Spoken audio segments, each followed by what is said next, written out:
I took a picture this AM when my Uber driver playing reggae music in the background, talking about we are the children of the future.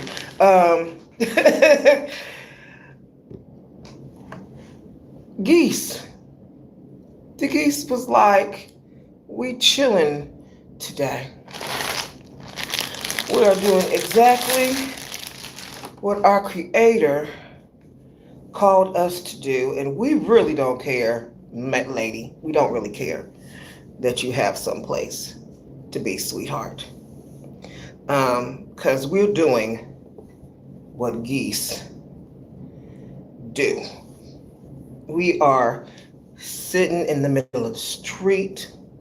We are sitting in people's yards. We are conversating and socializing and we are just having a wonderful time simply lounging. Since it's our last day of 40 money spells, I thought I would dress up for the occasion. I walked in to the library and the librarian goes, "Are you preparing for Halloween?" I said, "It's my last day of 40 money spells. And I'm going to go in here and be the witch that I am. And we're going to go ahead and get this last spell conjured." So, come on in, sugar. Your fourth person, is it the same time today? Yes. Okay, because your booking there doesn't have your last name, so it's just Angela. So I cannot, I want to make sure before I cancel. Yes, ma'am. Same time, love. Okay. All right. Thank you, sugar. All right. Okie dokie. We're going to go ahead and get started with some deep breathing. Say the scriptures for the day. We've got a lot of ground to cover, my loves. And then we'll go ahead and cover that ground, and then we'll get into our welcome chat members after the scriptures. And then we will get into our last spell for the day. For this series, we have spent 8 lovely weeks together. I hope it was as good for you as it was for me. The spell session, most of them, will remain up for 6 months, and I have already calculated the day. Just in case you were not sure which book we have been operating out of, we have covered a lot, and not all of it is in this book day by day.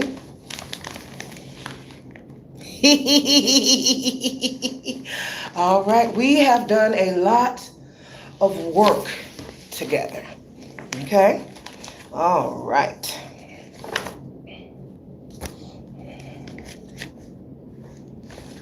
Okay, deep breathe.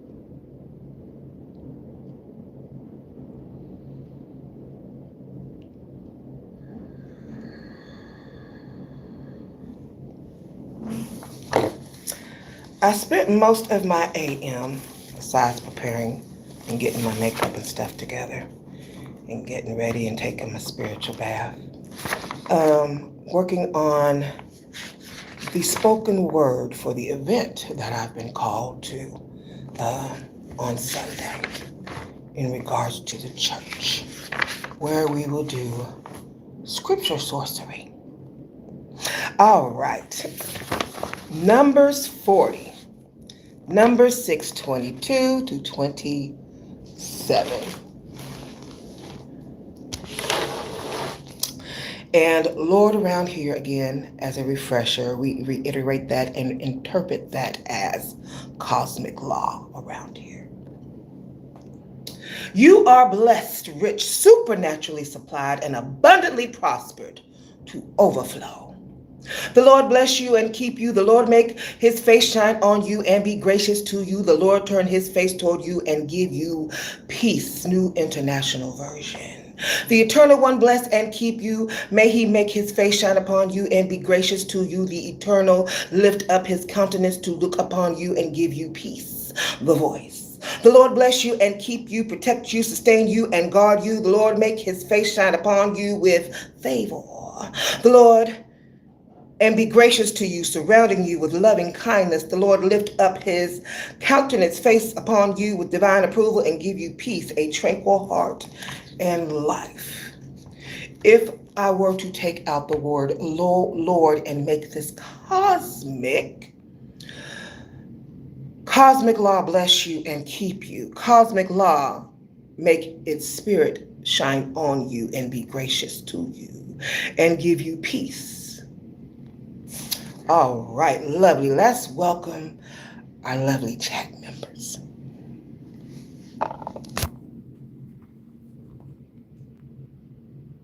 Oh, hello. Muhammad Abub Akka -YNB. Hello, sugar. I'm feeling fabulous, dear. How about yourself, my love? Yeah, they are here. Yes, the Lord blessed me in the cup department. Okay. Rohith Kumar 5502. Hi, sugar. All right. Let's get started. We've got a lot of ground.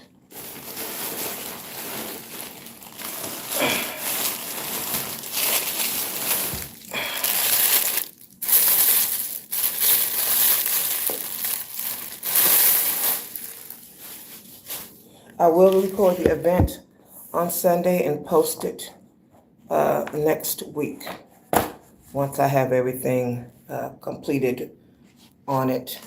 And I'll post it on YouTube, Substack, and on my Skip post for Skip Grants, who I thank for my monetary amount to assist covering a portion of 40 money spells, since I won a grant with them on day 2. All right, and I will put that link below.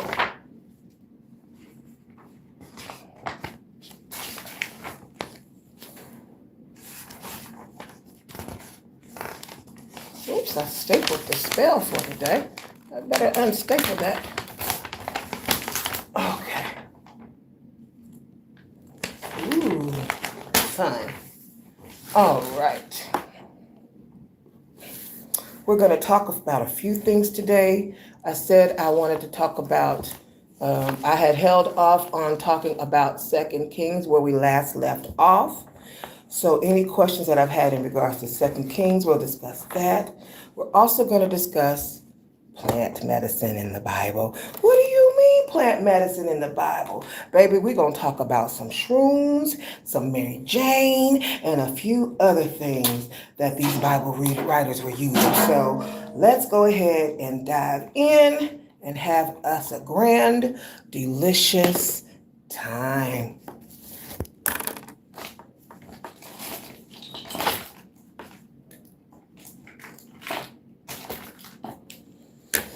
All right. So the last time we talked, we left off at 2 Kings 8, 9, and 10. We are currently now on 2 Kings, or what we're going to talk about, 2 Kings 11 to 12. Well, 11 to 19. Okay? Right. All right, so I've been hanging with the coven. We're reading the Bible line by line. We started from Genesis, and we started on day, the Witches Christian Coven, and we started on day January 1st of this year. We've covered everything from Genesis to 2 Kings 19 so far. That includes the book of Adam and Eve, the books. That includes the books of Enoch, all three. That includes Testament of Solomon.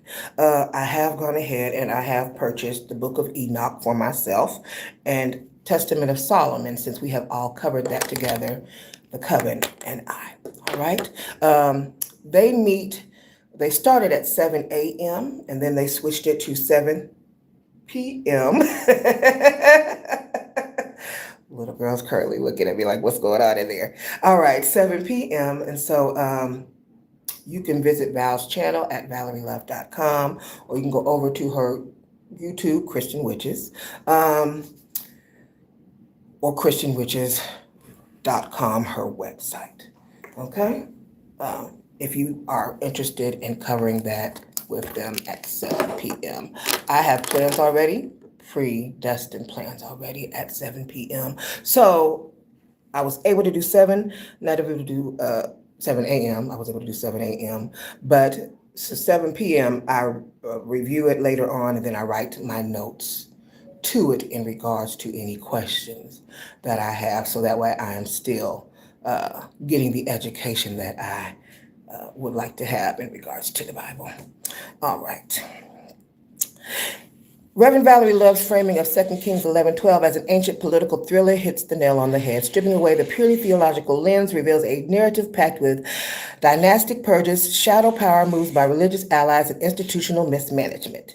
The dynastic coup, Athaliah versus the priesthood, 2 Kings 11.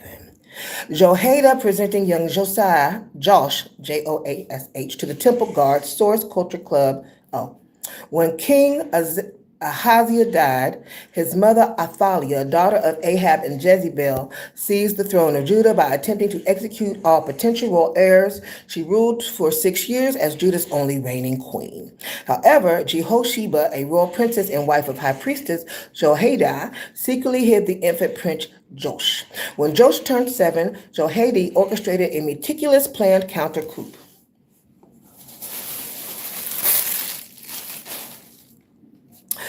Military mobilization. Jehoiada secured the loyalty of the Carites, royal mercenaries, and temple guards. Coronation.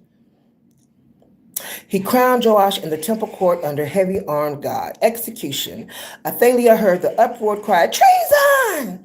and was immediately executed near the palace horse gate. Who controlled the throne? The dynamic between the 70-year-old King Joash and Jehoiada the priest raises key political questions. Regency power. A child king cannot rule independent. Jehoiada served as de facto regent. Institutional leverage. By sheltering Joash in the temple for 6 years, the priesthood effectively held exclusive custody over the sole legitimate heir to David's line. The text hints. 2 Kings 12:2 notes that Joash did what was right all the days Jehoiada the priest instructed him. The narrative implies that once his mentor passed away, Joash's control over his court began to crumble. Financial reform and temple corruption. 2 Kings 12:1-16. For the first 23 years of Joash's reign, the priests collected sacred donations intended for temple maintenance, yet no repairs were made. Joash's chest system, by bypassing direct priestly collection, is shown here.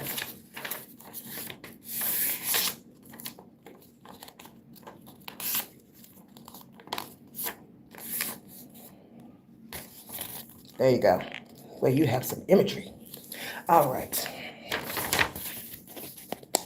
To fix this institutional corruption, Joash bypassed direct priestly handling of funds. The problem: priests pocketed or misallocated temple repair funds.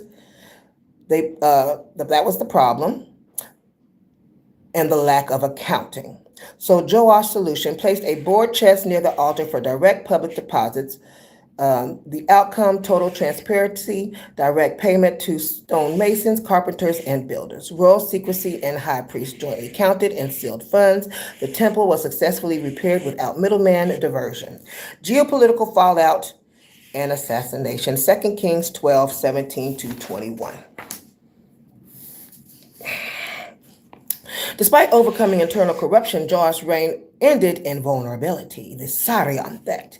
Hazael, king of Aram, Syria, captured Gath and marched toward Jerusalem. The ransom, defensive of Joash, stripped the dedicated gold from both of the temple and royal treasury to bribe Hazael into retreating. Ooh, bribery in the Bible. Shucky ducky now.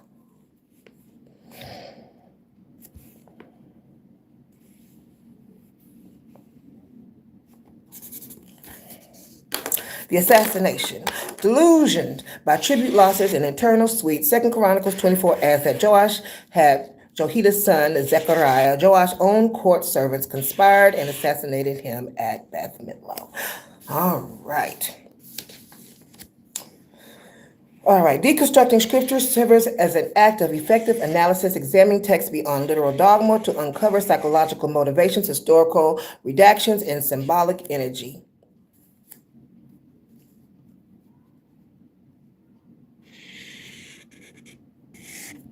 In Zombies and Relics in the Bible, deconstructing 2 Kings 13, Valerie Love breaks down 2 Kings 13 through critical non-religious inquiry. Key reflective themes in deconstruction, psychological and ideological framing. Ancient author psychology. Deconstructing requires looking at the consciousness of ancient writers. Whenever Israel suffered military setbacks or conquest, the authors defaulted to attributing defeat to sinning against Yahweh, rather than recognizing external geopolitical realities or superior military forces. Editorial redaction. Textual layers reflect the work of Deuteronomistic redactors who revised earlier narratives to a specific theology agendas. Relics, residual energy, and symbolism. The miracle of Elisha's bones. 2 Kings 13:20-21. 13:20-21. A deceased man is thrown into Elisha's tomb and revives upon touching the prophet's bone. You don't say. Oh my. Talk about looking for some miracles. Historical continuum of relics. The narrative connects directly to broader spiritual traditions such as Catholic relic veneration or pilgrimage sites like Our Lady of Guadalupe, where objects and spaces associated with spiritual trapped individuals are believed to hold power or energy. Ooh, I should have brought in the stapler. That's all right. Integrating the mystics and the skeptics beyond dogma. Deconstruction is not about dismissing spiritual experiences or disrespecting ancient texts. It allows for discernment, maintaining skepticism toward fear-based religious indoctrination while remaining open to the infinite manifestation of spiritual power.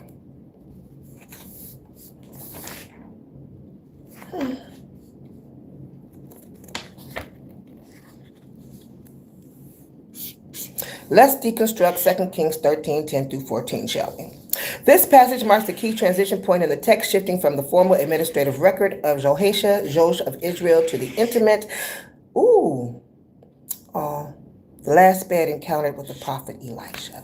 The redactor's formula, verses 10-13. The Deuteronomistic judgment. As with every king of the northern kingdom of Israel, Joseph receives the standard formula critique. He did evil in Yahweh's sight by continuing the sins of Jeroboam, the sins of the father.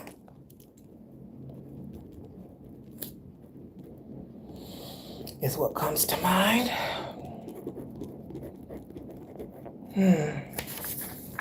Theological framing versus history.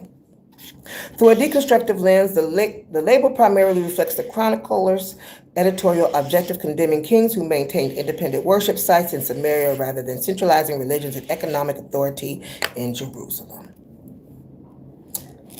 Oh, independent worship. How about that?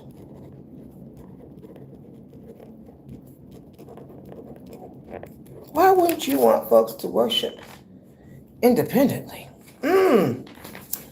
Ooh, the birthrights. Let's keep going. Administrative summaries. Josh's political and military achievements, including his clash with Amaziah of Judah, are briefly notated before the narrative pivots what the writer considers the true power dynamic in the land of the fading prophet.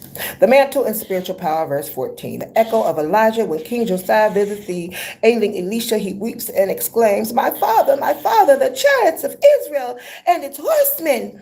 Transferred formula. This is the exact phrase Elisha shouted to when Elijah ascended the whirlwind, 2 Kings 2:12. It serves as recognition that the true defense system of the realm was not physical armies of chariots, but the spiritual mantle carried by the prophet. The paradox of authority. Despite being categorized by the redactors as an evil rule, Josh recognized Elisha as his spiritual coverage. Facing the loss of the nation's spiritual anchor, the king recognizes the prophet held more weight than the military apparatus of the state.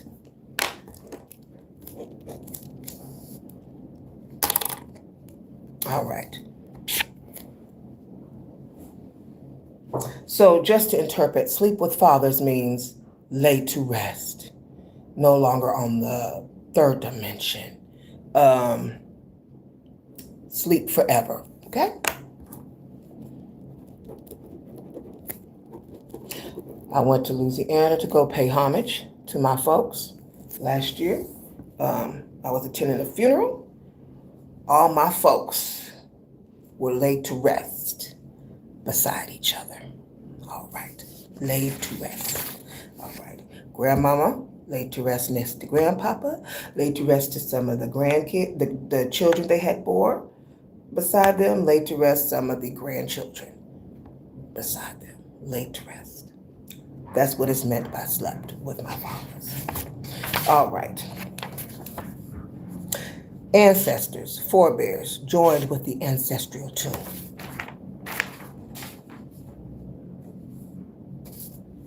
When you practice ancestral veneration, ancestors. All right. We talked about ancestor altars, week 1, in regards to setting up that as your primary altar. You go to your family members first.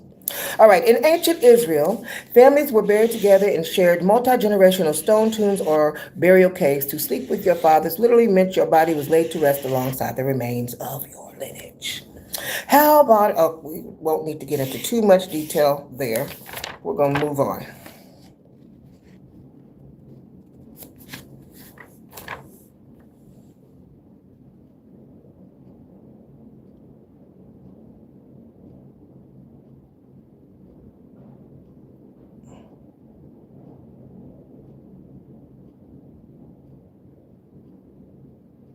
All right, unfiltered record of human history.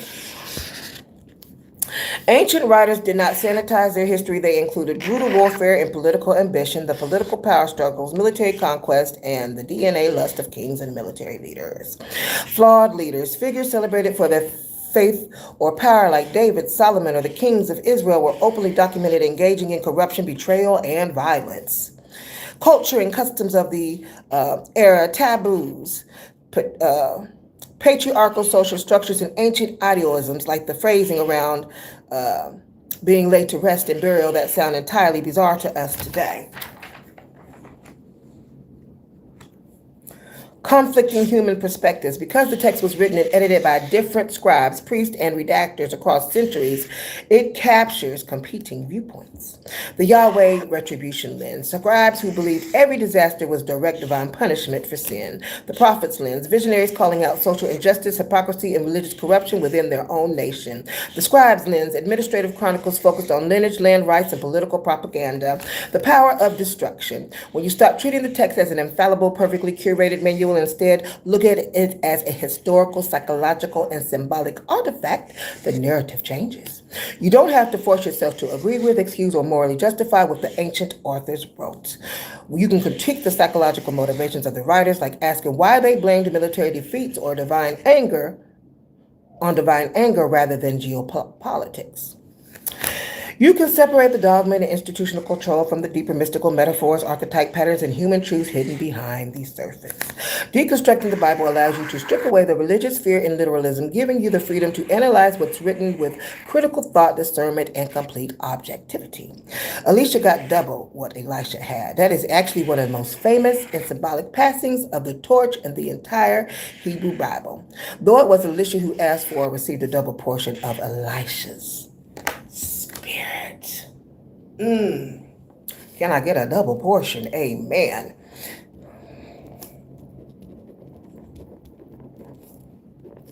Hallelujah.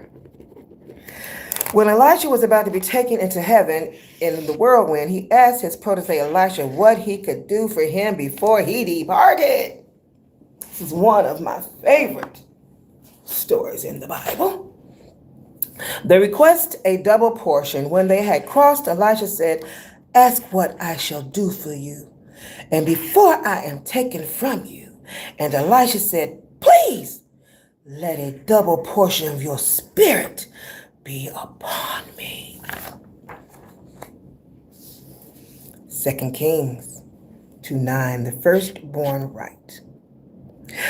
In ancient Hebrew culture, a double portion was the traditional inheritance given to the eldest son, who would carry on the father's name, legacy, and household authority. Baby, we talking identity right here. The power of the first and the name. Elisha wasn't asking to be twice as spiritual as Elijah out of ego. He was asking to be recognized as Elisha's primary spiritual heir and successor. The test. Elisha replied that it was a hard thing to grant, but gave him a condition. "If you will see me as I am being taken from you, it shall be so for you." Elisha stayed close, witnessed the ascension, and caught Elisha's falling cloak, mantle, and immediately stepped into his authority. You don't say. The magical cloak, huh?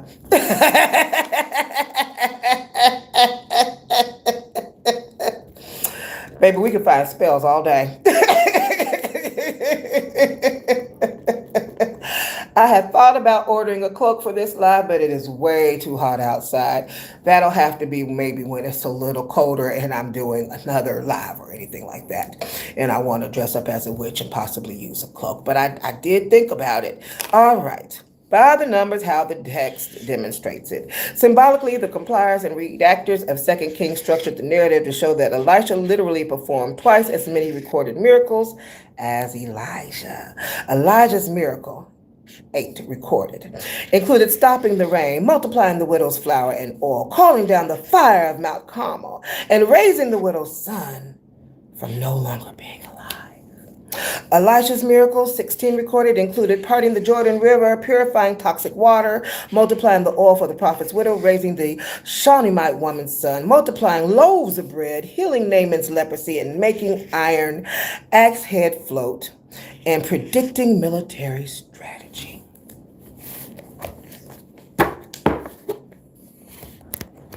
The ultimate symbolism, power beyond no longer being alive. The final proof of this double portion occurs in the very chapter looking at 2 Kings 13, 20-21. Elijah was taken up alive in a whirlwind, leaving his physical work behind, but Elisha's spiritual mantle was so potent. I tell you what, these Bible writers are very poetic, just majestic. After he was no longer alive and was reduced to bones, his residential energy resurrected a man whose body touched his tomb. His double portion extended beyond his lifetime, cementing his legacy as a channel of raw, animating power. Well, that's powerful right there. You just touched the bones. Elijah and Elisha narrative in the modern spiritual deconstruction, the mantle is one of the most powerful symbols of authority, alignment, and spiritual inheritance of Scripture. What was the physical mantle? The mantle, aderet, and that is spelled Adederet in Hebrew, was a heavily outer garment of cloak worn by prophets. It was usually made of coarse hair or animal hair, serving as a symbol of their ascetic, set-apart lifestyle. When Elijah first called Elisha to follow him in 1 Kings 19:19, he didn't give a speech. He simply walked up to Elisha while he was plowing a field and threw his mantle over him. This gesture was an invitation and anointing to step into apprenticeship. The symbolic and energetic meaning. Transfer of spiritual power and authority. When Elisha ascended into the whirlwind, the mantle fell to the ground. 2 Kings 2:13. Elisha picked it up, walked to the Jordan River, struck the water with it, and demanded, "Where is the Lord, the God of Elijah?" The water parted. Instantly, the mantle symbolized that the raw spiritual power and divine access access held by the mentor had been successfully transferred to the student. You don't say. Carrying a mission and calling, as Valerie Love highlighted in the video, carrying a mantle in the metaphysical sense means carrying an anointing, a divine mission, and spiritual momentum. It represents stepping into the lineage of power and taking it full ownership of your spiritual assignment.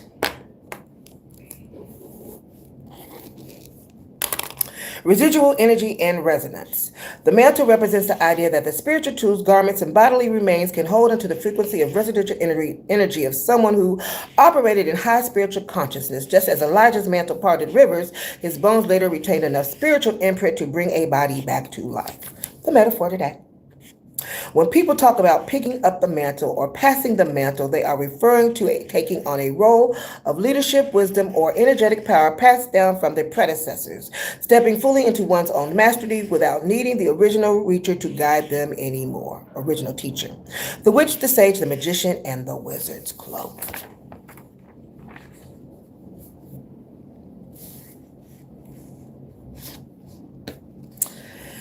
One of the most enduring universal archetypes across spiritual system, esoteric traditions, and ancient mythologies.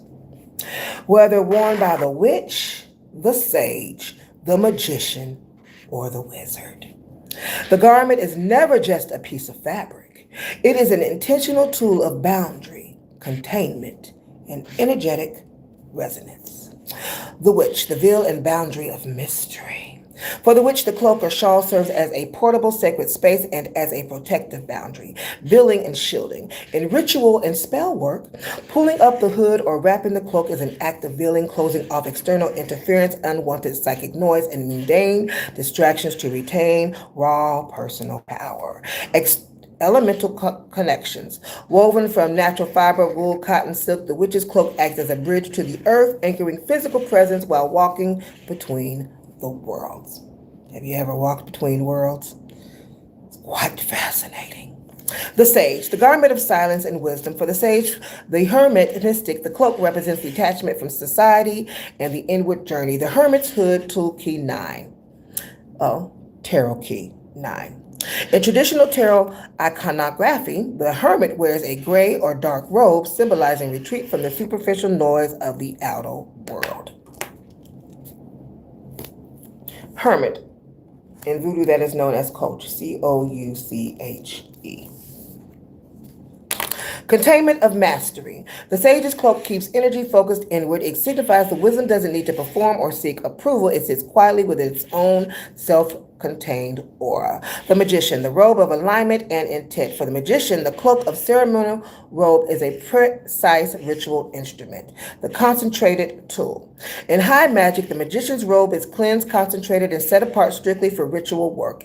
It acts as a physical trigger for the subconscious mind, signaling the shift from mundane consciousness into active, willful creation. Color and symbolic correspondences. We have talked about color magic. We talked about color magic week 1. The color, fabric, and sigils embroidered on a magician's robe align with specific planetary spirits, elements, or intent to Jupiter. For Jupiter expansion, red for Mars willpower, and white for purity of intent. We talked about sigils the other day. You made your own sigil. We've talked about sigil a few times, actually. Especially week 7, I believe. The wizard, the mantle of transferred authority.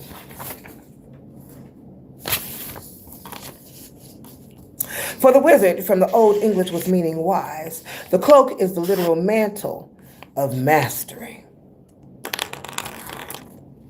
The reservoir of energy, much like Elijah's mantle in ancient texts, the wizard's cloak absorbs and holds the frequency of the practitioner's lifelong work, study, and energetic alignment. The sigil of legacy. To wear the wizard's cloak is to carry a lineage of knowledge, mastery over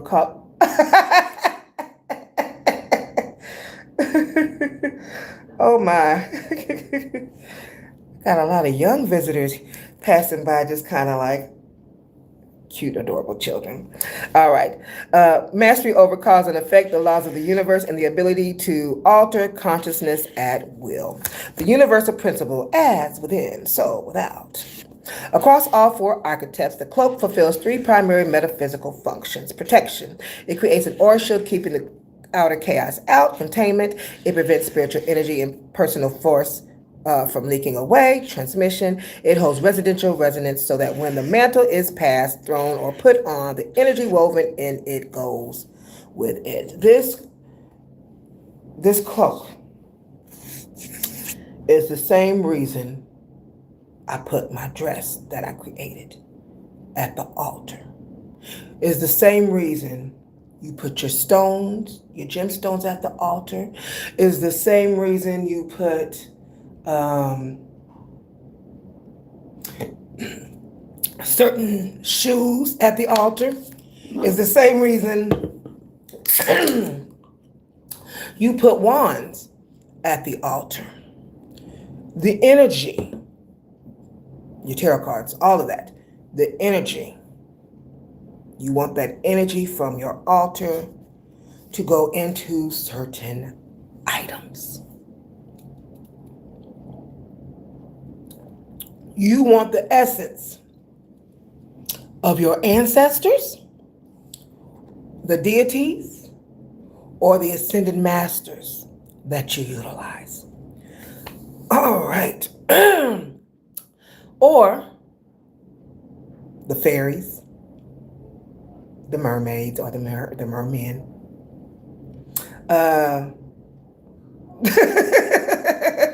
Or the if you work in Jyotia arts, as far as demonology, that, or if you work with angelology, you want whatever you were working with specifically, not all of them at once, the ones that you have favored that have become part of your spirit team, which we did spell work day 5, you want that energy in those articles. Okay. All right. Let's see. All right. So his fame spread throughout the land, well known by kings. Okay. Unlike Elijah, who lived more like a reclusive wilderness-bound nomad, Elisha operated as a public force whose influence penetrated the highest halls of political and military power. Woo! Excuse me. Throughout 2 Kings, Elisha's fame wasn't just local community chatter. He was directly consulted, respected, and even feared by multiple monarchs across borders. Kings came seeking his counsel and strategy. The king of Syria, Naaman's master. When Naaman, commanders of the Syria army, had leprosy, it was an Israelite servant girl who said, "If only my master were with the prophet who is in Samaria, he would heal him." The king of Syria personally sent Naaman to Elisha with gifts and letters. We'll take a break and welcome who is in the chat here in a minute.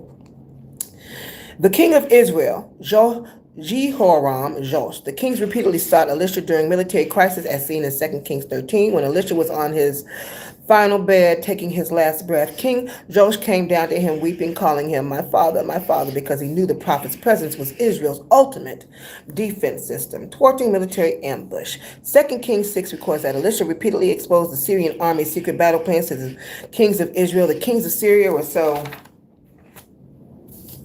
bewildered, he thought he had a spy in his inner council, until his officers told him, "Elisha, the prophet who is in Israel, tells the king of Israel the very words you speak in your bedroom." in your bedroom in private? The nature of fame in ancient metaphysics. From a deconstructive, energetic perspective, Alicia's widespread fame wasn't created through marketing or institutional religion. It was the natural result of frequency and demonstration. Unquestioned authority. When someone carries a genuine mantle of spiritual mastery and operational power, institutional titles become irrelevant. Even kings wearing crowns had to bow their heads to the man who commanded the elements.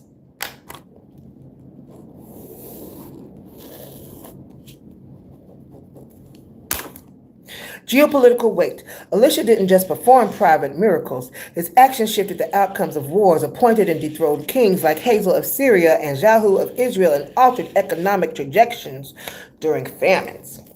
He was the ultimate archetype of the sage strategist, a wielder of raw spiritual authority whose presence was so potent the heads of state could neither ignore nor control him. His inner counsel. I have an inner counsel. Let's talk about it.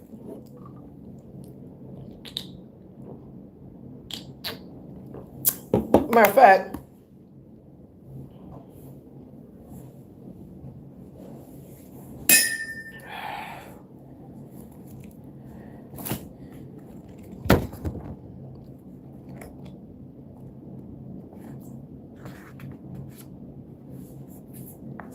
I got a lot going on this page.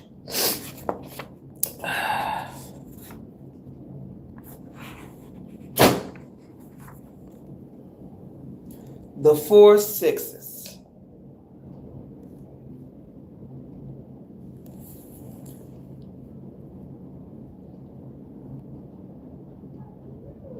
Tippereth. Beauty. Number 6 on the tree of life. The Seraphant. In Kabbalah. Yeah. Balance. Good counsel.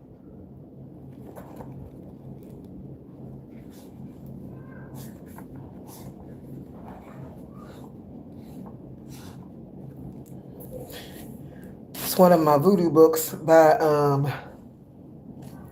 Louis Martinez and Sally Ann Glassman. They all consulted the Magus.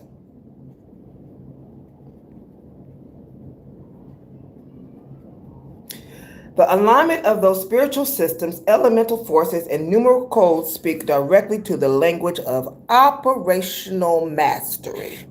When you sit in your sacred space, your bedroom, your inner chamber, and speak directly to the crossword keeper, I talk to Papa Legba and Elegwa, you bypass institutional gatekeepers entirely, acting as the Magus has done across history.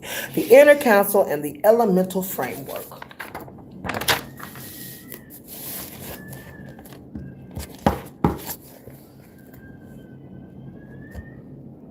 We're going to pause and see if we got any questions. Oh, Eduardo Alvarez. Okay. -W8C. Hello. And at Rohit H. Kumar 5502. Okay. Oh, he was here previously. Thank y'all for dropping in. We are deconstruction. We are doing spells around here. All right. We are creating spells and we're undoing some spells. Isn't it great? All right. Mapping on the Papillons onto the path of the classical esoteric suites creates a profound matrix for ritual, energy, work, and practical manifestation. Petro, wands, fire with swift, transformative, assertive, raw willpower, protection, breaking blockages, rapid. Congo, cups, ancestral depth, flow, healing emotion, spiritual work, ancestral memory, deep energetic healing. Rada, swords, wands, fire, cups, water, swords, air. Cool, wise, intellectual, structured, clarity, divine order, truth, strategic direction. Santeria, Lucchini. Pentacles, earth, grounded, manifestation, wealth, royalty, physical results, legal, finalizing structures, and concrete abundance. The crossroad keepers. We're going to take a 30-second pause, and I'm going to run and get some tissue for my nose. Normally they have tissue here in the room, but all I see today are, do I have any in my purse? I had some yesterday in my purse. I made sure to carry some from home, but that's all right. And then we're going to talk about the crossroads and debt. Be right back, loves.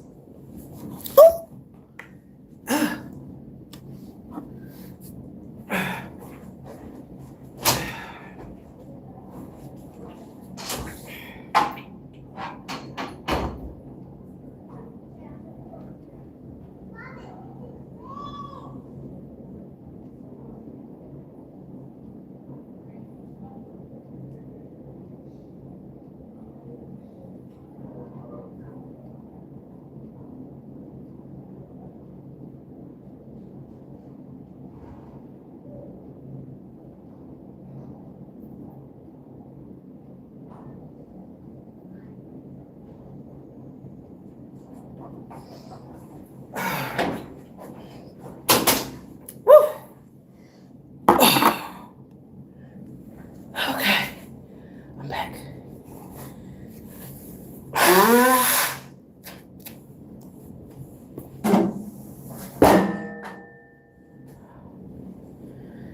Oh, I feel so much better. Oh, yeah. Let's see. What's this? This is my water. Okay.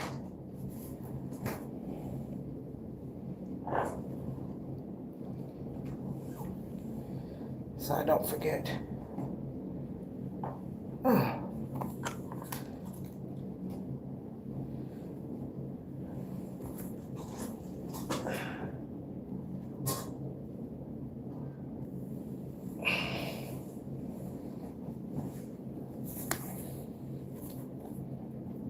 I got to do some pictures for the pages later. Okay. All right. All righty.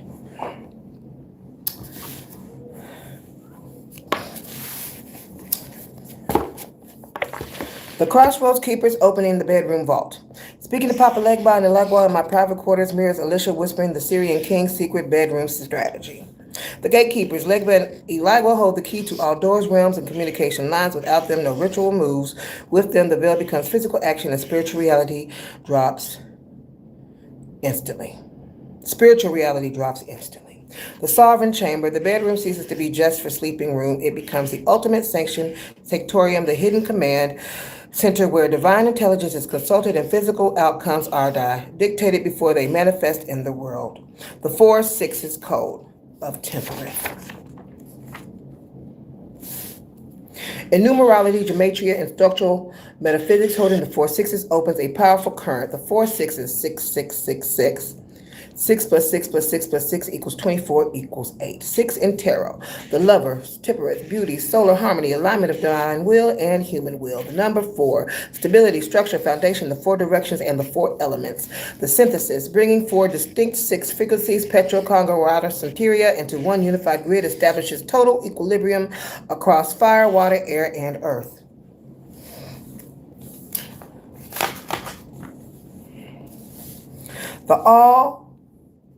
They all consulted the Magus. Kings, generals, and institutional rulers have always held out power, but they have perpetually had to bow to the Magus. The practitioner who operates outside religious dogma, understands natural and cosmic law, and wills direct communication with the spirits. Whether called a prophet, a witch, a sage, or a strategist, the Magus holds the blueprint as within, so without. When the inner council speaks in the quiet of your room, the physical world has no choice but to adjust to the command. 6. All right, so in Kabbalistic Tree of Life Tippereth, the 6th Sephira sits at the very heart and balance point of the entire creation mix, the realm of solar harmony, beauty, and spiritual mastery. The threshold between Binah and Yatzira, Binah, B-I-N-A-H, which is understanding, and Yetzira, which is, there's 4 worlds. That is one of the 4 worlds. I did go ahead and I did a recap on the 4 worlds yesterday. At Zeluth, Bria, Yetzira, and Asaya, just so that I could give you all a brief reminder of the type of energies that are associated. Just a minute, let's see here. Yetzira is the final one before final creation of Asiya. Tibereth occupies a critical structural positioning on the central column, middle pillar, bridging the upper and lower worlds. Bria, world of creation, mental realm, the domain of pure divine architects, intellect, and original blueprints associated with water, higher mind. Tibereth, the pivot point, the sixth Sephira, acts as a central lens through which the pure abstract light of Bria is transformed, harmonized, and focused. Yetzira, world of formation, astral realm, the domain of emotion, currents, energetic shaping, spiritual communication, and astral forms associated with air, psyche. Because Tibereth sits directly at this interface, the practitioner operating a Serapha 6 stands with 1 foot in pure divine architect, Bria, and 1 foot in active formation, Yetzira. Tibereth as the seat of the Magus, in operational magic and in esoteric practice.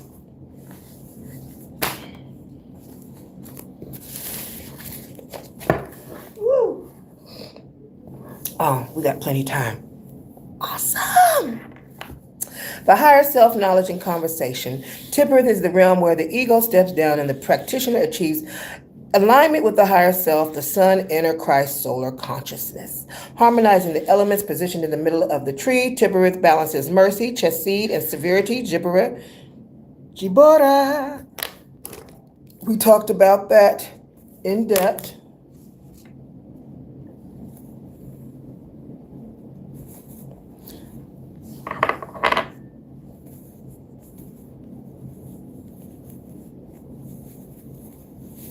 And how it relates to the king of Solomon's temple. Jashin, Jibora, severity. Discussed in Key of the Mysteries by Phileas Levi. And the ritual and doctrine of high magic. By Phileas Levi as well. Levi, Levi, L-E-V-I. All right. But yeah, and then Boaz, we discussed in depth, is chesed, which is mercy. Jibra is 5 on the tree of life in Kabbalah. And then Boaz is 4 on the tree of life in Kabbalah, meaning mercy.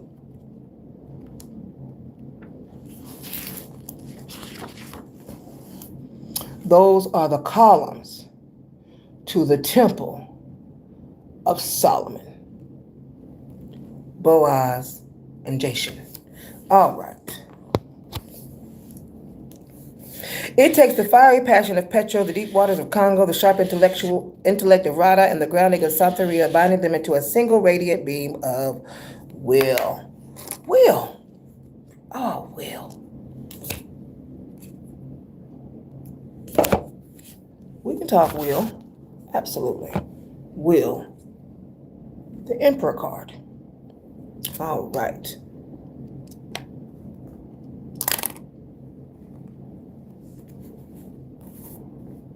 Will.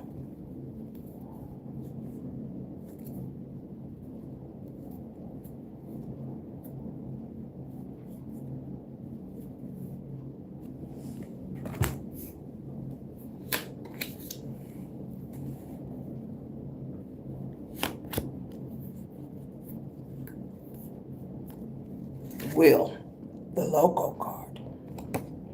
All right.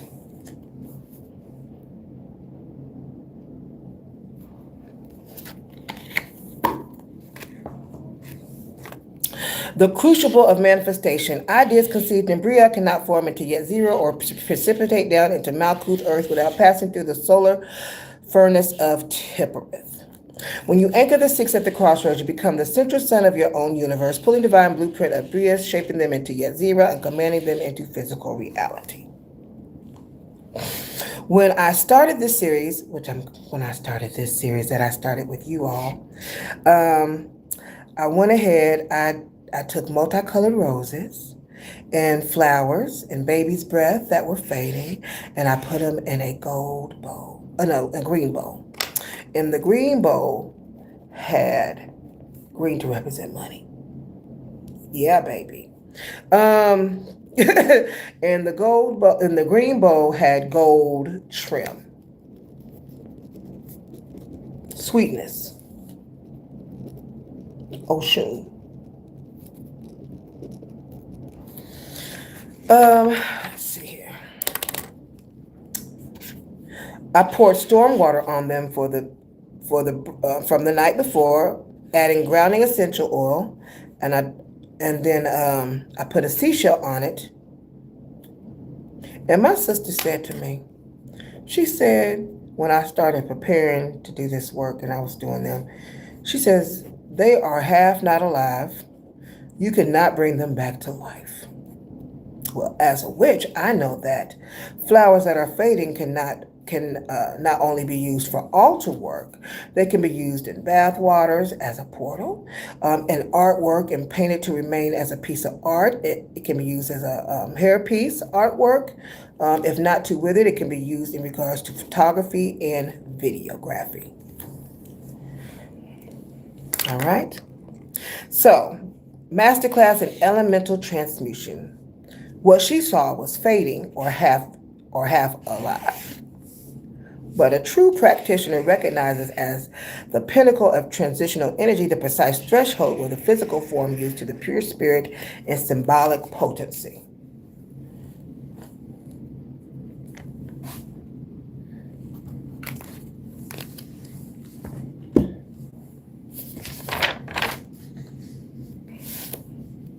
In magic and alchemy, flowers at the edge of the withered beauty are not devoid of life. They are concentrated force. They hold the full spectrum of circle, birth, bloom, and decay, making them extraordinary conductors for transformative memory and portal work. Deconstructing my altar ritual. The fading floor, multicolored roses, flowers, and baby breath. Capturing the flowers at their transition point locks in their volatile, boundary-crossing frequency. Multicolored blooms hold multi-layered intent, while baby's breath acts as an ethereal spirit weaving veil that connects disparate energies. The stormwater I kept during this session 4 different stormwaters at my altar. Charged sky energy, raw, unbridled kinetic energy. Stormwater carries the electrical charge of lightning, the pressure shift of the atmosphere, and the cleansing power of the skies, awakening and fading flowers and charging them with rapid, unstoppable momentum. The bowl and seashell alchemic vessels. The bowl grounds the solar roll currents of Tippereth, while the seashell brings the ancestral depth of the primeval ocean and subconscious realm, Venus Yemiya. Yemiya was the first deity I welcomed when I started studying the 7 African powers. I have a book on it. It's called, I wrote about the experience. It's called The 7 African Powers for Beginning Practitioners, and it is endorsed by New York Times bestselling author J.L. King. All right. Grounding essential oil anchors the electric storm energy and subtle botanical spirits into the physical realm, ensuring the portal doesn't float away into chaos but stays rooted in my intentional space. Positioned above the head, placing this vessel around Kether, turned my altar into an active antenna, filtering high-frequency storm and floor energy directly down through my personal auric field. The transmutative application of fading magic. My insight into how utilizing fading botanicals is spot on. When a flower ceases to draw from the earth, its physical purpose ends, but the magical and artistic utility expands exponentially.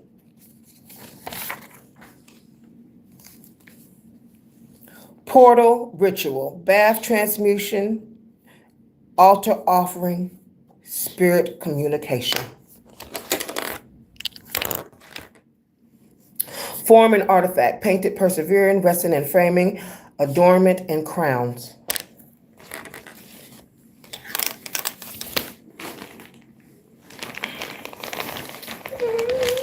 Well, I am in a room that has markers today. Let's see what we got. I was hoping for a blue marker.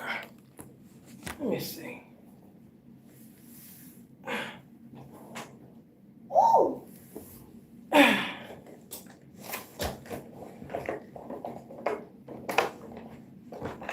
That's all right. Visual and frequency, fine art photography, cinematic video, symbolic story telling. The bath water, the living portal. Water is the ultimate solvent and medium of yet zero. When dried or fading petals, it hits warm water. They release their final, highly concentrated, essential frequency. The bath becomes a liquid portal for energetic shredding, rebirth, and art cleansing. We talked about portals earlier. Portals are water, magical portals. Water mirrors and DNA, especially for a woman when it's that time of the month or she is pregnant. All right. Artistic immortalization, painting and preservation, gliding, painting, or pressing fading flowers captures the exact moment between living tissue and external artifact. You are literally freezing time, turning a temporary biological expression into a permanent talisman. Adornment in photography, the aesthetics of decay in photography, videography, and body art. Withered or fading blooms introduce wabi-sabi, the profound appreciation of trans science and impertinence. Wearing them or framing them on camera tells a story that fresh, perfect store-bought roses never could tell. A story of resilience, depth, and shadow work. The witch's perspective versus mundane perception. People operating purely in the mundane world evaluate things by utility and physical freshness. It is a flower. If a flower is not blooming in a vase, they see trash. The magus evaluates things by essence and resonance. A fading flower is simply step 2 of the great work. Solve, coagula, dissolve and integrate. By treating those flowers as a living palette for the altar and artistic expression, I prove that nothing is wasted, everything is transformed. It's our last day. I reckon I'll take those flowers off my altar now.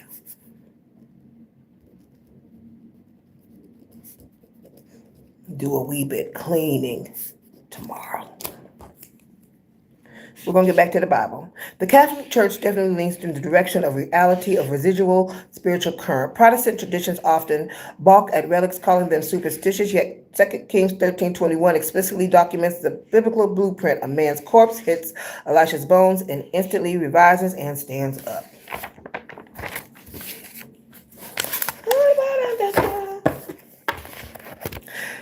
Catholicism simply codified and preserved what ancient mystics already knew. Matter holds memory, form retains frequency. The 3 tiers of relic alchemy.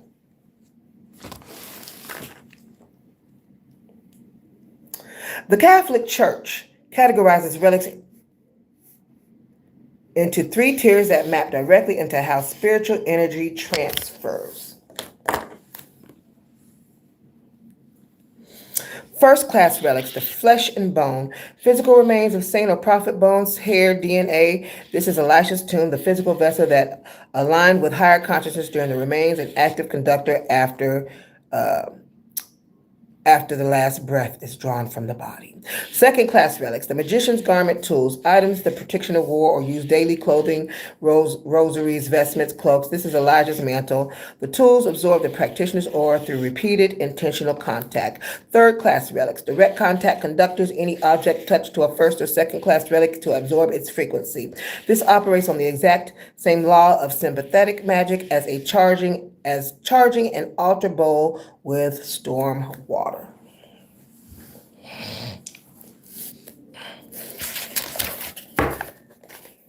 Why the Catholic Church is about that life.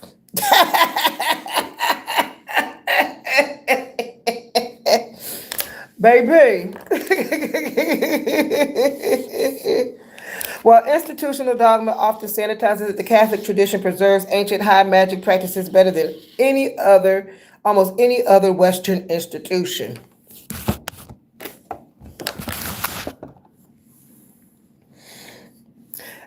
Alchemic rituals. High Mass uses literal consecrated vessels, chalices, gold, bowls, incense for space clearing, candles for intent, and liturgical vestments, mantles, robes.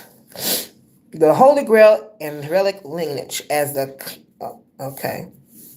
The entire mythos around the Holy Grail, the Shroud of Turin, or the Bones of Saints stems from understanding that an object or vessel aligned with divine consciousness becomes a permanent portal. The intercession matrix, praying to saints or visiting their shrines like Our Lady of Guadalupe or Fatima, relies on opening communication channels through localized spiritual hotspots rather than relying solely on abstract, distant divinity. The underlying law of residential resonance, whether it's Elisha's bones, a saint's reliquary, or my own consecrated altitudes, the law remains the same. When a physical object is subjected to an intensely high frequency over time, its automatic matrix changes.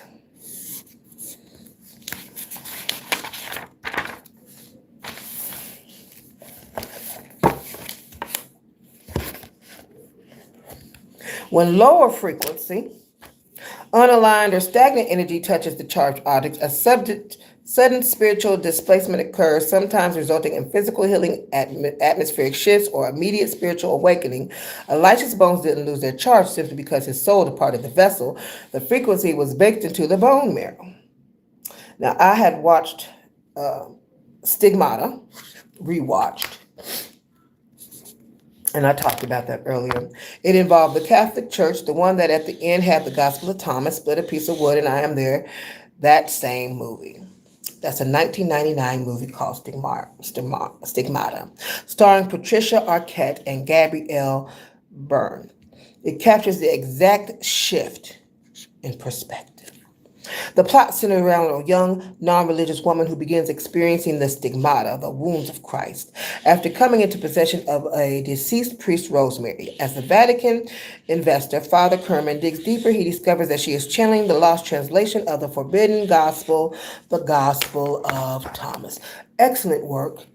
I bought the book, but you can also download it all over the internet. You just type it in. They've got it in PDF form. If you want to read it for free, you are able to, or you can go right on over to sacredtext.com and read the Gospel of Thomas.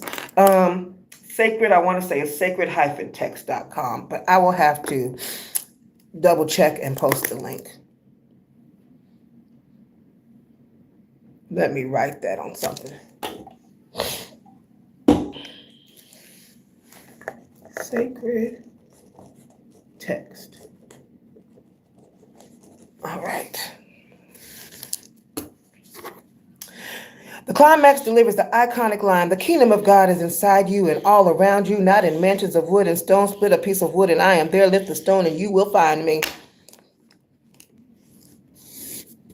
Why that movie hits the same frequency. Direct access versus institutional gatekeeping. The movie's entire conflict stems from the Vatican trying to suppress the text because saying God is a piece of split wood or under a lifted stone completely bypasses the need for churches, priests, or institutional middlemen. It tells the practitioner that divine consciousness permits all raw matter, the exact same principle as charging stormwater, using fading flowers, or an altar, or speaking directly to your council in your room.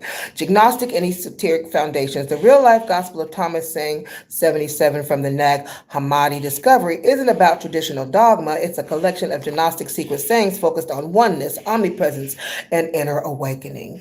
It asserts that the divine isn't sitting on a distant cloud or trapped inside a building. It is woven into the fabric of the creation itself.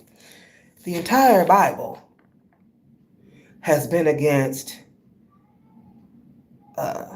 people having their own gods and rules and laws and regulations. Ooh, the prejudiced. The flesh as a channel, just like Elisha's bones holding residual current of Elijah's mantle, carrying an anointing. Stigmata plays on the idea that the human body can become a physical conductor for raw, unmeditated spiritual fluency, whether or institutional authorities like it or not. Rewatching it with operational deconstructed lens makes the underlying message hit completely different. The clip highlights okay. All right.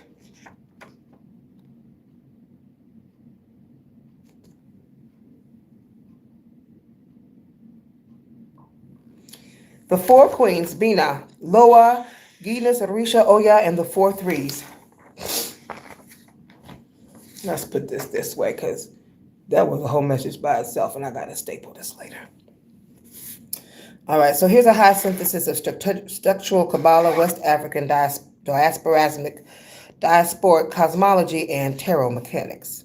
All right, so we're linking Bina, the four queens, the four threes, and the transformative currents of Oya and the Gid. The layout of the blueprint of the Great Mother's great womb and crucible. Bina, the third Seraphah, the primordial dark room. On the tree of life, Bina, understanding, is the third Seraphah, positioned at the top of the pillar of severity. The Great Mother, Ama, Ayama, A-M-A, A-I-M-A. Bina is the root matrix of form, the primordial dark waters that receives the raw spark of Shokma. 2. Wisdom. And gives its structure, boundary, and vessel. The cosmic crucible. Bina gives birth to all lower seraphim, but because she gives form, she also introduces morality, time, and transformation. Form eventually breaks so spirit can evolve. All right. And here sits Atsilut. The four queens, the throne of Bina. In the tarot matrix, the four queens are the active personal expression of Bina across the four elemental worlds. They are not passive figures, they are the thrones of execution. They govern the emotion, intuitive, and magnetic mastery of their respective elements, taking the abstract structure of Bina and establishing sovereign control over water, fire, air, and earth. The Loa and Orisha correspondence of Oya and Giz. This is where the raw power of the cemetery gates and the winds of change enter the cosmic structure. Orisha, Oya, fierce transformation, and the winds. Oya is the guardian of the cemetery gates, the ruler of winds, tempest, marketplace, commerce, and sudden radical rebirth. As a Bria force, as a Bina force, Oya holds the power of the life, no longer breathing, and tearing down rigid structures that no longer serve the soul. She operates as the surgical wind of Bina that strips away illusion. Giz, the ancestral portal and rebirth. The Gids, bearing Samiti, Maman, Brigitte, Papa Gid, rule the realm of the those no longer alive on earth. They also ruled the sacral chakra, baby, sacral chakra. What brings us to life? All right. Okay, rule over certain body parts. All right.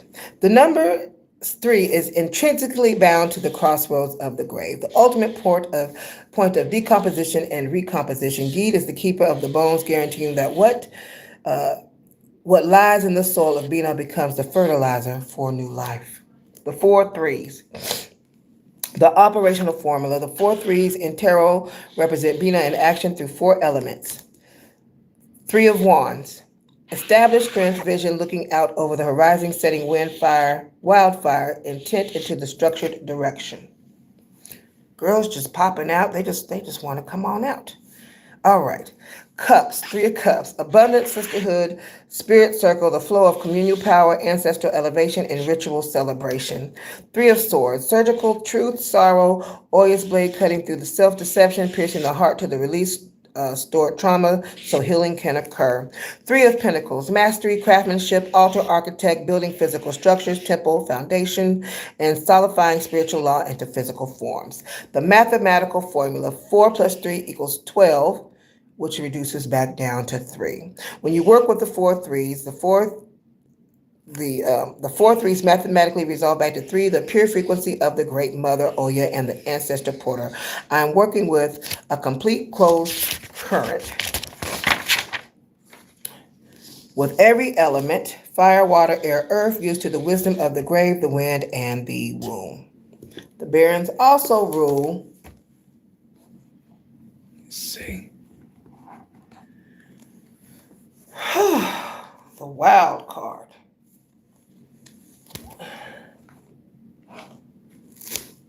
That's a story for another day. Man. Yeah, that's a whole entire story. Delicious. Absolutely delicious. If you've never read work by, let's see here,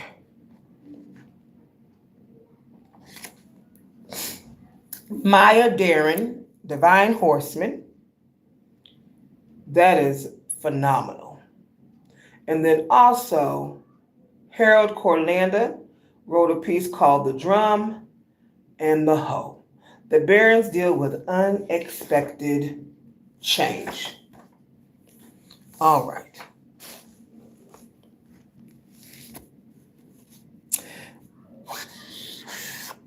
Let's talk about what the colonizers don't want us to talk about. What colonizer consciousness does not want us to talk about? No way to measure spiritual power. The ultimate paradox of the mystical path, science relies on instruments built to measure physical density, voltage, and mass, while spirit operates the level of frequency, resonance, and state shift. You cannot put a voltmeter on a mantle, and you can't put a scale under a soul.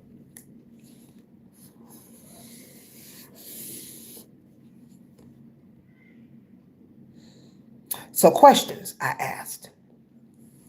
How do you measure a shift in the atmosphere when an altar is activated? How do you quantify the weight of a lineage stepping into the room when the gatekeepers are called? You don't. You don't measure the power itself, you measure the wake it leaves behind. The corpse touching Elijah's bones and standing up, the storm water and fading flowers shifting the energy above your head, the way reality shifts when the 3s and 4s align at Tifereth and Bina. The physical world is just a mirror reflecting the invisible force moving it. Modern science hasn't built a meter delicate or vast enough to catch the maggots at work.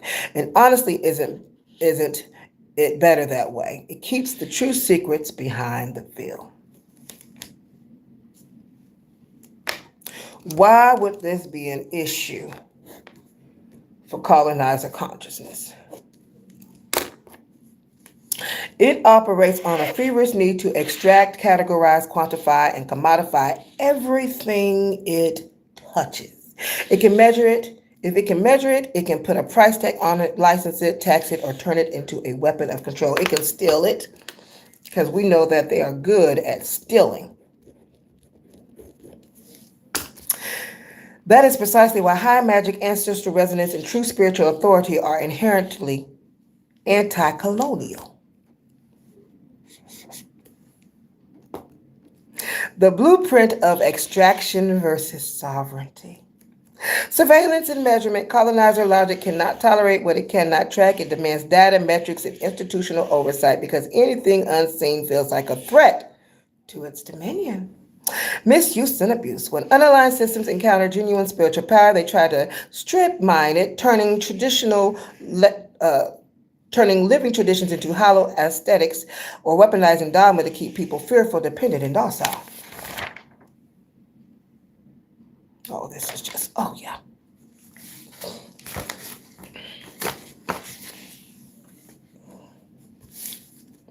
The paywall of divine access, institutional religion built massive empires by convincing people they had to pay a middleman to speak to God.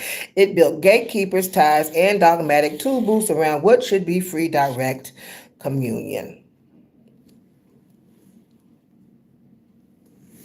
The untouchable domain. This is where the power of the magus, the witch, and the ancestral practitioner lies. The spirit realm is completely immune to their system. They can attempt to build digital surveillance, map out physical land, and control material resource, but they cannot place a wiretap on Bina. They cannot tax Tipperith, and they cannot put a surveillance camera inside the crossroads of Alegua or Papa Legba. You know what I'm saying? When you sit in the quiet of your room, align with your counsel, and shift the atmosphere with stormwater bones or intent, you are operating in a sovereign sanctuary. The inability of modern scientific instruments to measure spiritual current isn't a limitation of the spirit. It is a protective mechanism that keeps the sacred, untamed, unmonetized, and completely out of their reach.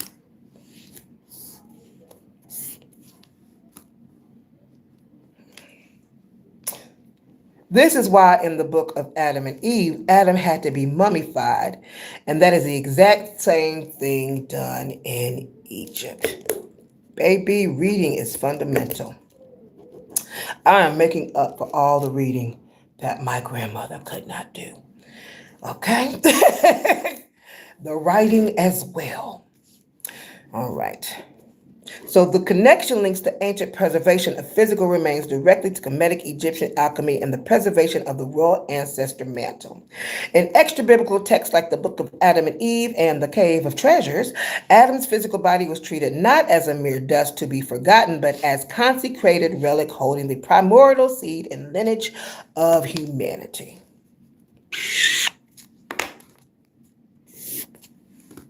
The alchemistic preservation of Adam's bones. According to these texts, when Adam passed, Seth and his descendants embalmed his body with gold, frankincense, and myrrh before laying him to rest in the cave of treasures.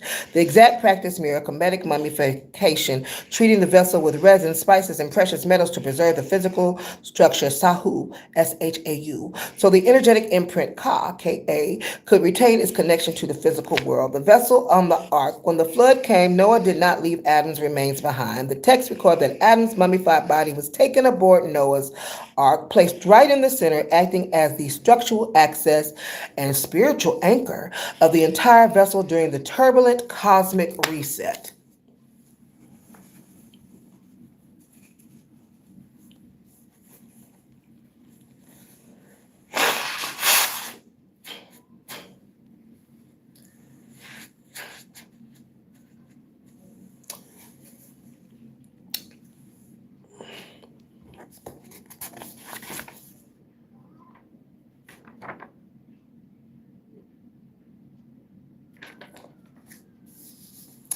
Anchoring the center of earth after the flood,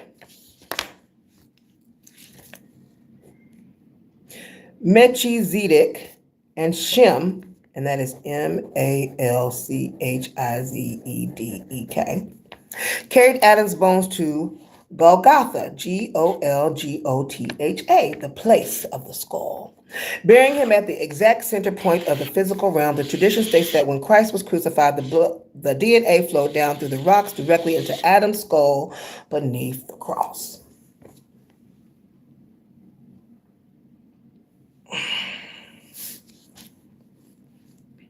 Completing an energetic circuit of resurrection. We may not get through all of this today. Very detailed. And what I don't get through, I will have to create a part 2 or 3. Kemet, Egypt, and the science of Sahu, S-A-H-U. The Egyptians didn't mummify pharaohs and high priests out of fear from passing. They did it out of advanced operational understanding of residential resonance and ancestral continuity. The bones as transmitters. In cosmic cosmology, the bones represent the absolute bedrock of physical identity long after soft tissue decay. Bone marrow retains the structural and generic key of the soul's terrestrial experience, preserving the portal. By wrapping, embalming, and entombing the body in sacred geometry, the ancients created an immutable portal. The mummy was an artificial relic, allowing future generations to tap into the frequency, power, and accumulation wisdom of the ancestral spirit. Whether looking at Elisha's bones in 2 Kings 13, the Catholic reliquaries, or Adam's mummified remains in the Cave of Treasures, the overarching truth remains constant. The ancients know that preserving the physical anchor keeps the spiritual current active on earth.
I'll look through here in a minute. All right. In this installment of Deconstructing the Bible, we are going to look at 2 Kings 14 and 15. All right.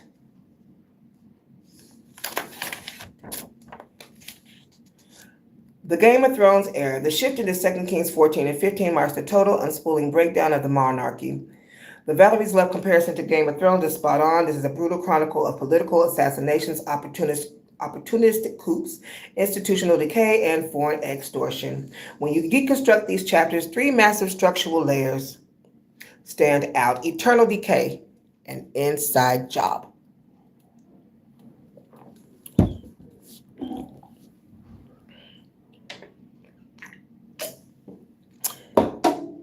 Before an empire falls to external forces, it explodes from within, the cycle of regicide. Across these chapters, kings are dropped in rapid succession. Shalom slays Zechariah, Menahem slays Shalom, Pekah slays Pekahiah, I hope I'm saying these names right, and Hoshea slays Pekah. The northern kingdom of Israel turns into a meat grinder of power grabs.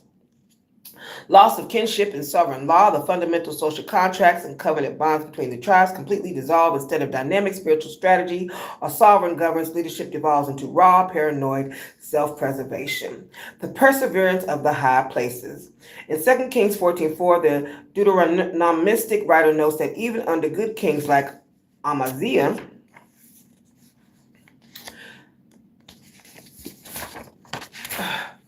however, the high places were not taken away. The people still sacrificed and burned incense in the high places. The centralization agenda from the perspective of Jerusalem scribes and the priests in high places, Bamot, B-A-M-O-T, were a threat because they allow localized, decentralized worship outside the central temple's financial and ideological control. The ingenious local practice deconstructing this reveals that people refuse to abandon their regional altars, hilltops, and ancestral groves. What the central scribes labeled a spiritual failure was actually the populace maintaining their traditional local spiritual practices rather than bowing to a centralized state religion. Hyperbole, extension, and extravagant numbers as Assyria under Tiglath-Pileser, Tiglath-Pileser, the third, Paul advances, King Menahem taxes his wealthiest citizens to pay 1,000 talents of silver, 30 metric tons, in tribute to secure his throne. Exaggeration as narrative style. Ancient Near Eastern world records and biblical scribes regularly use hyperbole, inflating numbers, tributes, and enemy body counts to emphasize scale, divine judgment, or the crushing weight of foreign oppression. The cost of weakness, whether literally 30 tons or simply a massive back-breaking sum, paying off the oppressor never buys freedom. It merely funds the oppressor's next campaign. Takeaway: when the empire crumbles, when a cultural loss loses its internal alignment, abandons its true spiritual anchors, and dissolves into internal civil warfare, no amount of money paid to external empires will save it. The collapse of Israel wasn't brought about by the strength of Assyria. Assyria simply swept up the pieces after the kingdom destroyed itself from the inside out.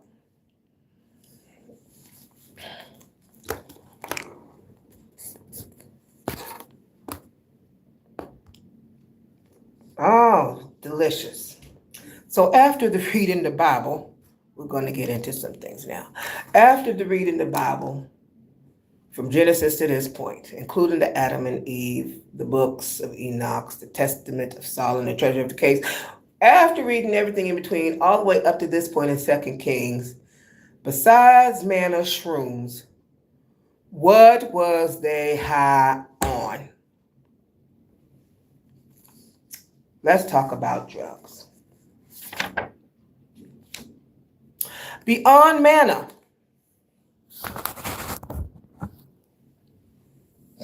which is ethnobotanist, frequently linked to psilocybin mushrooms or ergotised grains. Yeah, baby, I'm going to spell that for you because I had to go learn a lot. So, yeah, let's do this. So, ethnobotanist, botanist, ethnobotanist. psilocybin, psilocybin mushrooms, and ergotized, ergotized grains. Ethnobotany, entheobotany, archaeology, and historical analysis show that ancient Near Eastern elites, priests, and prophets were utilizing a rich botanical pantry. You don't say. Baby, what's the green light?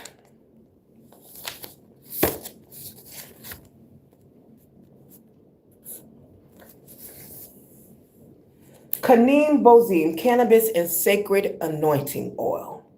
In Exodus 30:23, Moses is given the exact recipe for the holy anointing oil used to consecrate priests, kings, and the tabernacle. The recipe. It called for myrrh, cinnamon, cassia, olive oil, and about 9 pounds of a plant called quanabosim.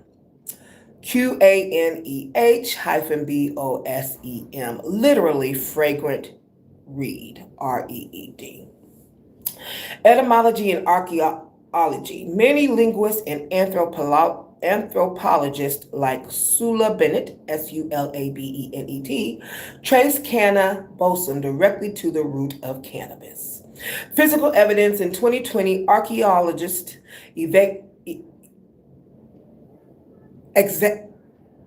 excavating an 8th century BCE Israelite shrine at Tel Arad, TELARAD, analyzed the altars and found preserved burnt residues of high THC cannabis resin mixed with fragrances.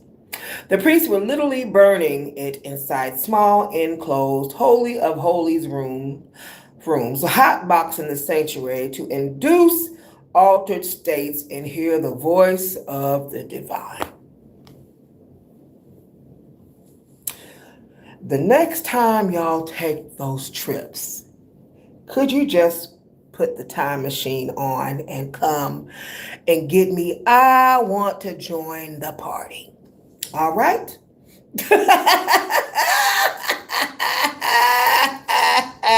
I haven't done any hot box or any of that in a while, but you know what? That sounds like an adventure. Don't leave me out of the party. All right. Acacia and Syrine Rue, ACACIA and SRYIAN Rue, RUE, the ancient ayahuasca. DMT matrix.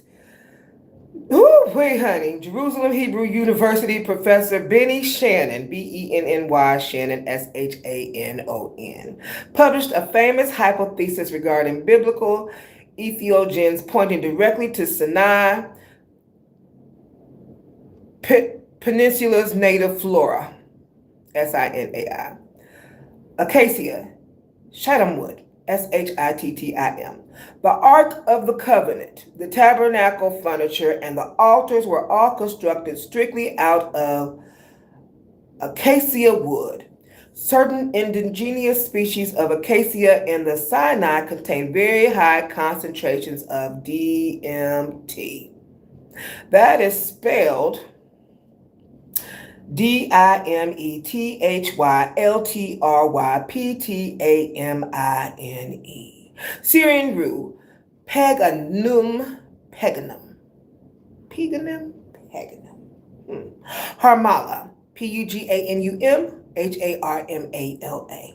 Grows wild across the exact same desert regions in a potent MAO inhibitor containing harmine and harmaline, the exact chemical key needed to render oral DMT active in the human brain. Never had that. I have no clue what that is. All right. The burning bush and visions, baby. Burning acacia wood and combining these plants creates an intense visionary state where time stops, trees appear, engulfed in unconsuming light fire, and complex geometric or angelic entities appear to speak with absolute authority. Mandrake, Mandrake,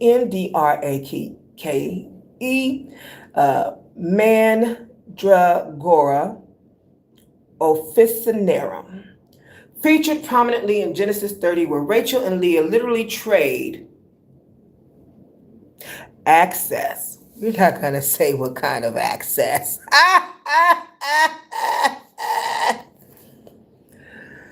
To Jacob in exchange for Reuben's mandrakes. Mandrake roots belong to the nightshade family. The chemistry, they contain atropine, scopolamine, and hyoscyamine, potent anticholinergic alkaloids that induce wild, realistic hallucinations, intense delirium, out-of-body sensations, and vivid dreams.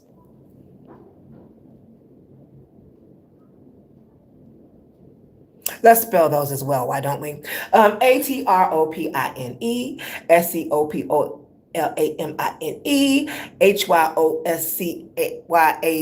HYOSCYAMINE. Anticholinergic, ANTICHOLINERGIC. Woo, honey. Kykeons, KYKEON, ergot, and nightshades. Ergotized grains. Claviceps fungi, growing on barley and wheat produce. Lysergic acid precursors, closely related to LSD. Never had that either. Ancient Near Eastern and Mediterranean mystery rites, like the Eleusinian mysteries, spelled ELEUSINIAN. Brewed psychoactive grain elixirs, KYKEON,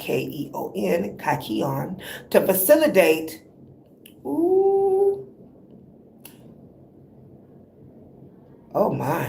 to facilitate unaliving and rebirth revelations.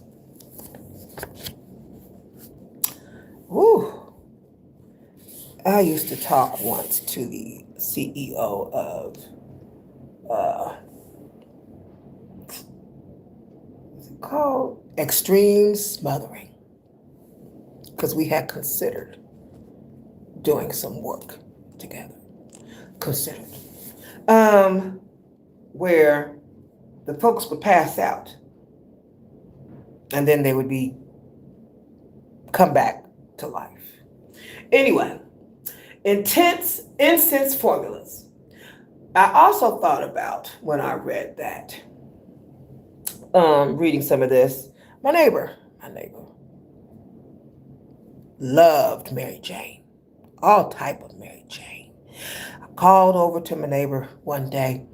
I don't know what I was wanting. Probably some help with the artist. Anyway, he says, I'm in here and I'm mixing the Mary Jane with the butter. What? So, I've got friends who have Hocus Pocus products and sell them. They mix the Mary Jane with the brownies or the teas or the whatever they mix them with. Okay? Incense formula. The Daily Tabernacle incense Ketoret contained a blend of resins, galbanum, GALBANUM,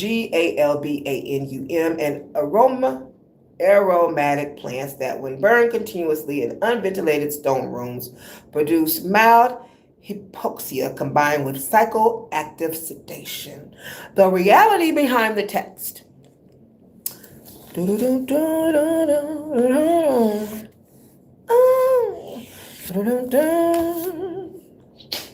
When you read Enoch describing multi-eyed chariots spinning in the sky, Solomon commanding demonic hierarchies, Testament of Solomon, or kings hurling bizarre metaphorical threats at each other, you aren't reading a calm modern history book. I'm reading records compiled by a cast of priests, kings, and visionaries who were fasting for weeks in extreme desert heat, inhaling dense cannabis, frankincense, and acacia smoke in closed stone tents, consuming highly concentrated botanical concoctions. Have you visited that botanical shop yet that has all those herbs on the anyway? They weren't just writing metaphors, they were documenting radical substance enhanced altered states of consciousness.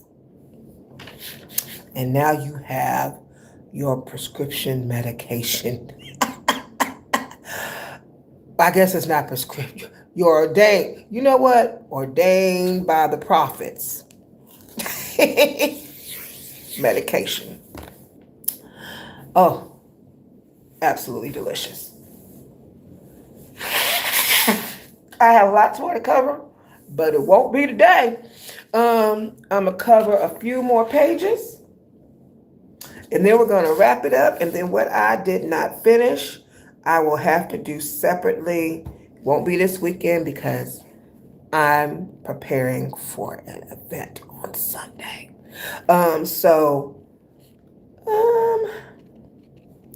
will probably do Monday, Tuesday, and Wednesday, and Thursday and divide it up, and then still connect it to day 40. Okay? Yeah, that sounds delicious. So that way we can still get through everything. Deconstructing 2 Kings 14, 11 to 15, Eagle Civil War, and Sacred Looting.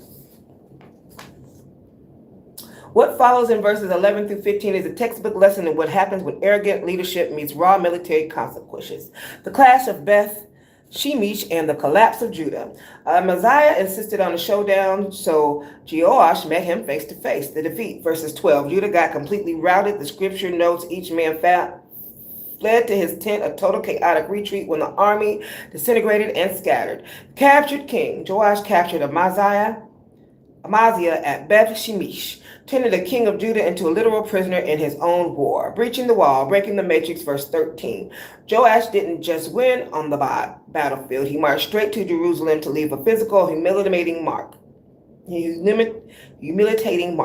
Breaking the boundary. He tore down 400 cubits, 600 feet of Jerusalem's defensive wall from the gate of Ephraim to the corner gate. The symbolic wound. In ancient warfare, a city's wall was its security, its boundary, and its sovereignty. Tearing open 600 feet of Jerusalem's defensiveness exposed the holy city, rendering it completely defenseless to the future raids. Plundering the temple, sacking Yahweh's house, verse 14. Here's where the hypocrisy of the northern versus the southern kingdom conflict reaches its peak. Brother robbing brother. Josiah, king of northern Israel, looted all the gold, silver, and sacred vessels from the temple in Jerusalem alongside the royal treasury. Hostages in retreat. He didn't even bother to occupy Jerusalem. He took the wealth, grabbed royal hostages to guarantee good behavior, and hauled it all back north to Samaria. The deconstructed breakdown. Sacred treasures as mundane currency. Whenever we read about the sacred gold and silver vessels in Yahweh's temple, the text treats them as untouchable divine artifacts. Yet every time a rival king gets arrogant or an empire comes knocking, those holy items are immediately stripped, loitered, and used to fund war or pay off debt. It proves that to the ruling elites, the temple was ultimately a state bank. The price of ego. Amaziah had just won a minor victory over Edom, got high on his own hype, and thought he was invincible. Joash warned him, enjoy your glory, and we know glory means kibud in Hebrew, and stay at home. But Amaziah's unbridled pride led directly to his city being breached, his temple being emptied, and his people being taken hostage. It's civil war at its ugliest, brother fighting brother, tearing down their own defensive wall and raiding their own sacred space. All over inflated royal egos. All right.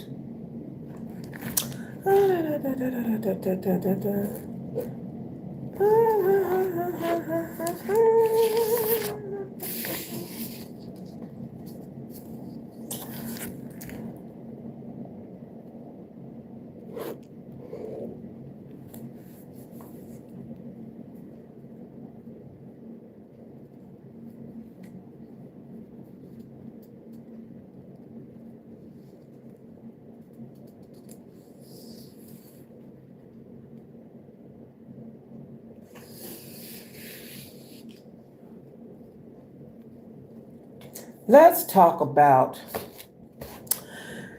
King Assyria.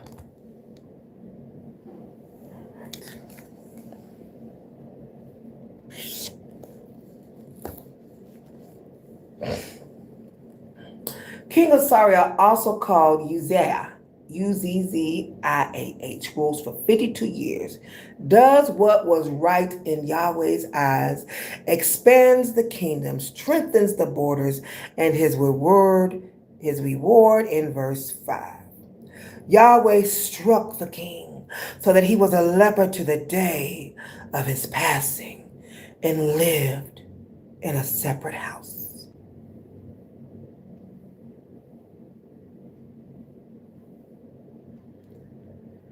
The text in 2 Kings doesn't even give a clear reason. It just drops it on him. He did good work, but Yahweh struck him with a skin disease, quarantined him in isolation, and forced his son Jotham to co-rule. The Chronicles backstory fill-in. If you cross-reference 2 Chronicles 26:16-21, the priests added their own explanation for why Azariah got leprosy. They claim Azariah got arrogant, walked straight into the temple of Jerusalem, and tried to burn incense at the altar. Baby, himself, instead of letting the Levite priest do it. And now I know why Appius Libby's name was changed from his original name to that of Livy, the Levite priest. I see you, Appius Levy, baby. I'm with you, sugar. I got you, boo. All right. The priest confronted him, and supposedly leprosy broke out on his forehead. On his third eye. Y'all better quit playing with me.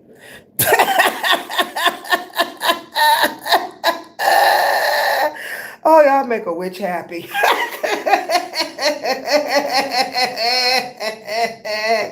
Whether you read 2 Kings where God strikes a good king arbitrarily, or Chronicles where God strikes him because he bypassed the priestly monopoly on burning incense. Did you know that incense is the number one? When I worked at the toy shop, because I worked at the toy shop for about 3 months, the manager told me that that was one of the most sold items in the entire store. You don't say. The message enforced by the religious establishment was clear: do not mess with the priesthood's exclusive right to burn incense. 33 cents. Incense costs 33 cents. At least it used to. I wouldn't know. I got so much incense on my altar. I don't need to buy any right now. So, but the last time I checked, it was 33 cents. Unless you went and got some specialty from some place, maybe like the Lion's Den or something like that. They may have something different going on. Or if you went to the gas station, it was like 3 for $1. Let me hold on. Wait. Do not mess with the priesthood's exclusive right to burn incense, or you will be cut off for 33 cents, for $3 for $1, 12 for $1, for whatever for $1. I think you can buy incense at the dollar store. I think like 12 come in a package for 12 for $1. Baby. It is the ultimate example of institutional religion using fear and disease as political leverage to protect their ceremonial boundary. Let's talk about how many kings.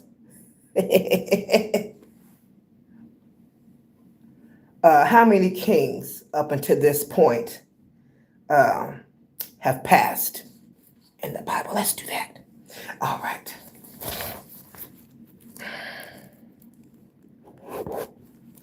Counting on the monarchs across the United Kingdom of Israel, the Northern Kingdom of Israel, and the Southern Kingdom of Judah, up to 2 Kings 15, and a total of 29 kings plus 1 queen have passed. United Kingdom, 4 kings, all 4 monarchs of the United Era: Saul, Ishbosheth,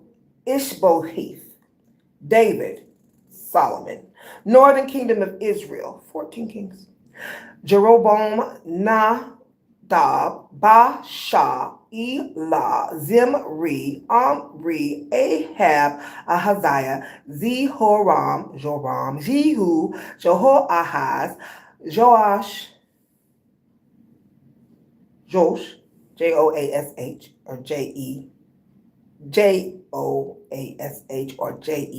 or Jehoash, Jeroboam 2, Zechariah, Shalom, Manahim, and Pekahiah. 11 kings and 1 queen. The line of David in the south had its own fair share of sickness, execution, and palace plots. Matter of fact, this section needs to have its own section. Let's just put that right there.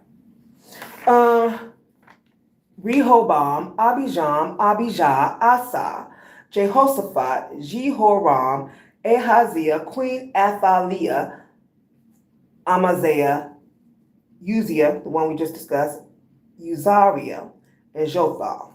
So that is 33 that passed by assassination, combat, or they took themselves out. Baby, that throne room is treacherous. Baby, treacherous. Ooh, child. Okay. 4 united, 17 Israel, 12 Judah, 11 kings, 1 queen. That doesn't include folks like Moses. Moses standing on Mount Nebo looking into the promised land but forbidden to cross over because he struck the rock in frustration is the ultimate archetype of this principle. The patriarchs and matriarchs.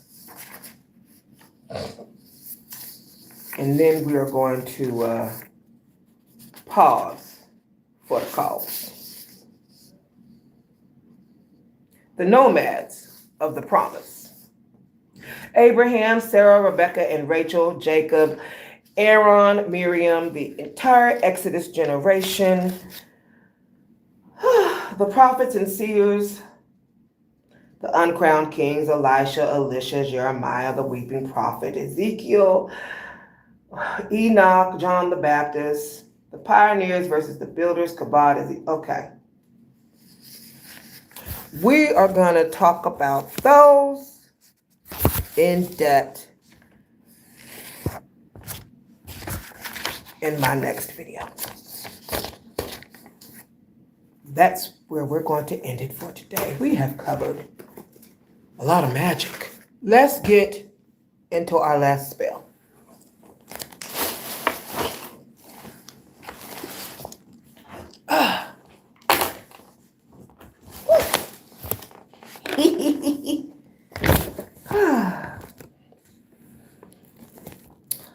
Are you ready for the last spell?